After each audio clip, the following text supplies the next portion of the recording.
Mount's normally quite a hard one to get submissions in, but I'm gonna give you 3 submissions from beginner to intermediate, finishing off with advanced. But I'm only joking. We're not gonna do it on this tyre. We're gonna go to the mat. Come on, Adam. Let me mount you. Yeah, see, get down. Starting with number 1. First off, I wanna make sure my opponent, or in this case, Adam, can't move up, because if he can move his body up, it's going to be a little bit harder for me to actually control him so I can get my submission. First point I'm going to do is get my hands on his head. My elbows go to his shoulders. And the reason this works is because now when Adam tries to go back, I've got a good hold of his head and a pinch with my elbows to stop him progressing that way. The purpose of this hand is to block one side of his blood flow. I'm trying to block his artery. And that is why I want to get my shoulder right in this spot. I don't want to get my shoulder behind. I don't want to get my shoulder on his throat. I want to get it on the side. So when I drop it in, it's quite uncomfortable. Exactly the same how you would get in side control. We're just doing it from mount. Once that's done, I'm looking to drop my shoulder on Adam's neck. The other side, I'm going to use my fist. That means one side, I blocked his artery with my shoulder. One side, I'm going to block it with my fist. This goes through. I rear naked grip. So my knife of my hand goes in the crook of my elbow. And then I'm going to bring this through, make a fist, and push it into the side of his neck. I'm not looking for his throat here. Sometimes people try and crush it down, but I want to block both sides of his arteries. I'm going to bring the knife of my hand to the crook of my elbow. I'm going to bring the hand in front of his face, and then I'm going to make a fist.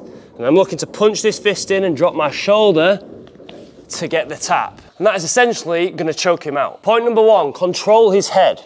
Point number 2, bring my hand through underneath his neck and drop my shoulder. Point number 3, get the knife of my hand in the crook of my elbow. The flat of the hand goes in front of his face, and then make a fist, I crunch in, and I drop my head to get the tap. We're now on to the intermediate option, and I'm going to go with the triangle. If I'm being totally honest, this is one of my favourite submissions from mount because it always gets them off guard. Adam's reaction when we are in mount is to put pressure down on my knees and try and scoop his body back. And that has made his arms low. I'm going to pin one arm to his chest to then sit over the top. But it's not as simple as just pinning and throwing the leg over, because they know it's going to come. I like to stay nice and low. I'm going to grab his head on one side. I'm not bothered about grasping a grip around his head. I just want to get my arm around. With the other hand, that is the one that is going to block. And because I'm really low, it's harder for Adam to read. And when I feel comfortable, I'm going to sit up slightly, throw this leg over the top to get over this hand. If you look a little bit closer, as I put my hand up and base, I'm bringing my hips towards Adam's throat. This allows me to get a tighter gap. I'm then going to put my weight in my hand. And if you look at my legs here, I bring it over the top, I connect my grip.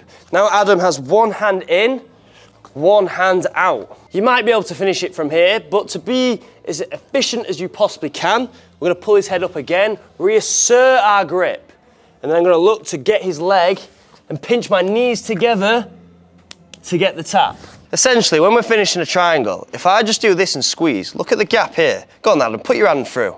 It's quite big. But if I pinch my knees together, the gap gets smaller. And that is essentially where his head is going to be when we're finishing this triangle. The smaller the gap, the easier it is for us to finish. The bigger the gap, the harder.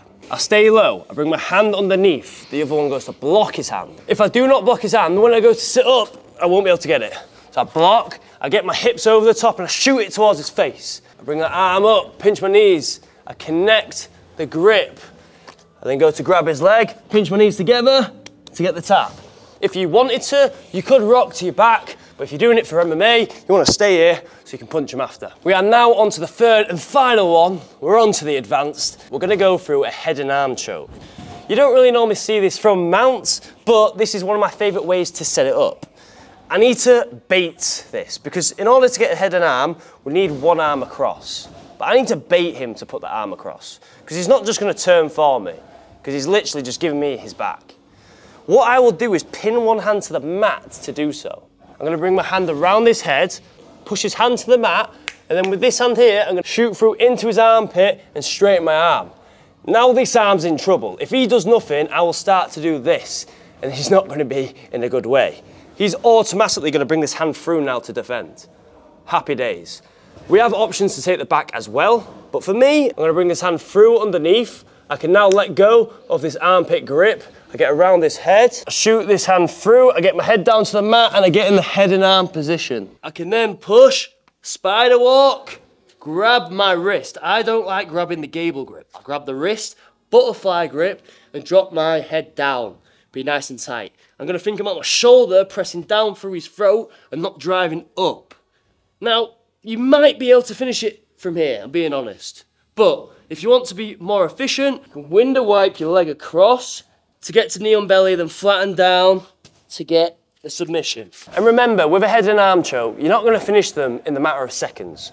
You want to be able to count from 1 to 100, and every second, put a little bit more of a squeeze in to make it more intense. We're going to slowly close the gap. But if you squeeze, let go, you're never going to get the finish. I get my hand through, I pin his hand to the mat, I get this hook to his armpit. He then goes to defend.